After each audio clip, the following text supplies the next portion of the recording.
সাবিত্রী রান্নাঘরে আপনাদের সবাইকে স্বাগত। আমার আজকের রেসিপি পেঁপে বটি। তার জন্য লাগছে পেঁপে, তো লাগবেই। আমি এখানে 400 গ্রাম পেঁপে নিয়েছি।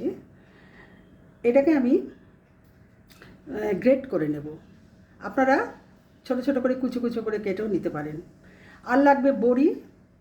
আর এখানে মশলার মধ্যে আছে ফোড়নে সর্ষে আছে, শুকনো লঙ্কা আছে দুটো, নুন আছে পরিমাণ মতো, আদা আছে, হলুদ, জিরে গুঁড়ো, ধনে পাতা আছে কিছু, আর কাঁচা লঙ্কা। এরপর আমি গ্রেট করে নিয়ে সরাসরি রান্নাঘরে চলে যাব। আমি রান্নাঘরে চলে এসেছি রেসিপিটা করার জন্য। কড়াইটা গরম হবে, তারপরে আসছি। কড়াই গরম হয়ে গেছে, এবার আমি সর্ষের তেল দিয়ে দিচ্ছি। এটা সর্ষের তেলই হবে। তেলটা গরম হবে। তেলটা গরম হয়ে গেছে, প্রথমেই আমি বড়িগুলো ভেজে নেব।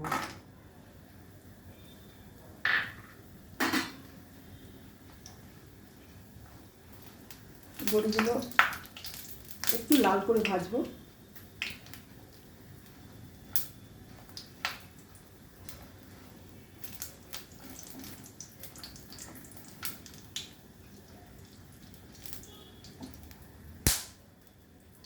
ছিটকোচ্ছে।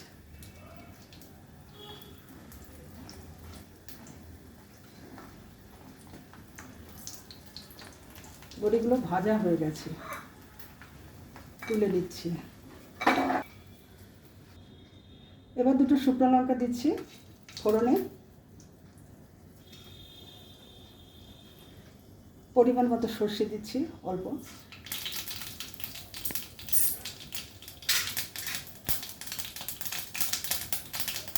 আদাটাও দিয়ে দিচ্ছি। ঠিক করছে, নুনটা দিয়ে দিলাম। আদাটা একটু ভাজা হবে।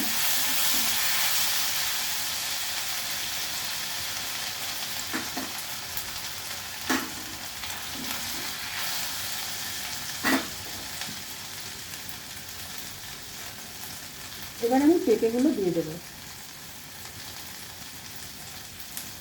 পেঁপেটা গ্রেট করে নিয়েছি, খুব সুন্দর হয়েছে।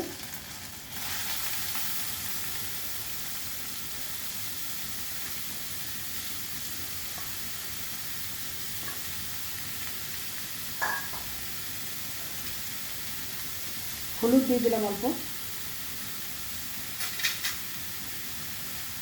জিরের গুঁড়োটা দিয়ে দিলাম, সবই অল্প অল্প।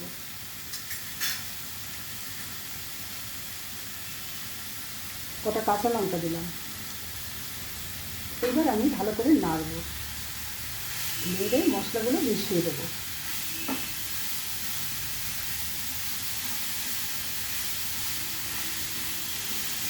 এই রেসিপিগুলো অনেক পুরনো দিনের। আমরা এগুলো মায়েদের হাতে খেয়েছি। আপনারাও করবেন, করে দেখবেন, খুবই ভালো লাগবে। এগুলো ভাত, রুটি সব কিছুর সঙ্গে খাওয়া যায়।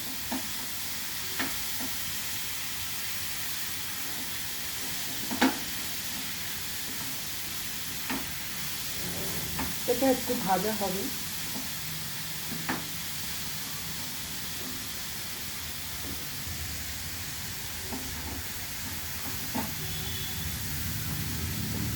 আমি লো ফ্লেম করে এটা একটু ঢেকে দেবো। এবার সেদ্ধ হবে।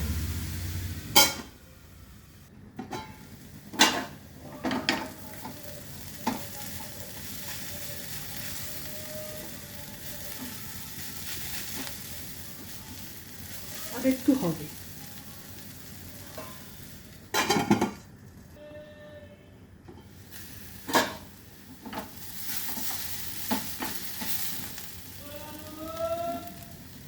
এবার আমি বড়িগুলো দিয়ে দেব।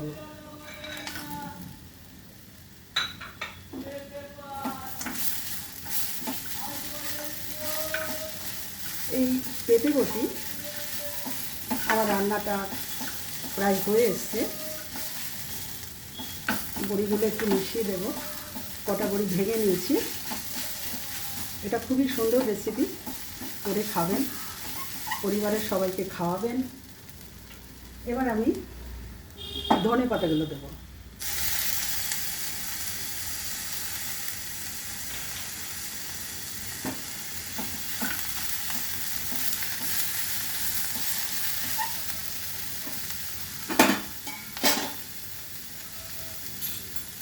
আমার ঘিটা দেখানো হয়নি তখন, আমি এখন 1 চামচ ঘি দিয়ে দিলাম।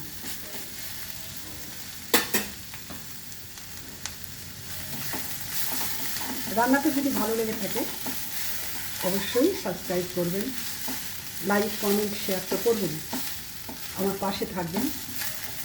আমার ইউটিউব চ্যানেলটাকে সাবস্ক্রাইব করবেন অবশ্যই, আর ফেসবুক পেজটাকে ফলো করবেন। আপনারা সুস্থ থাকুন, ভালো থাকুন, এই বলেই আজকের আমি রেসিপিটা শেষ করছি আজকের মতো।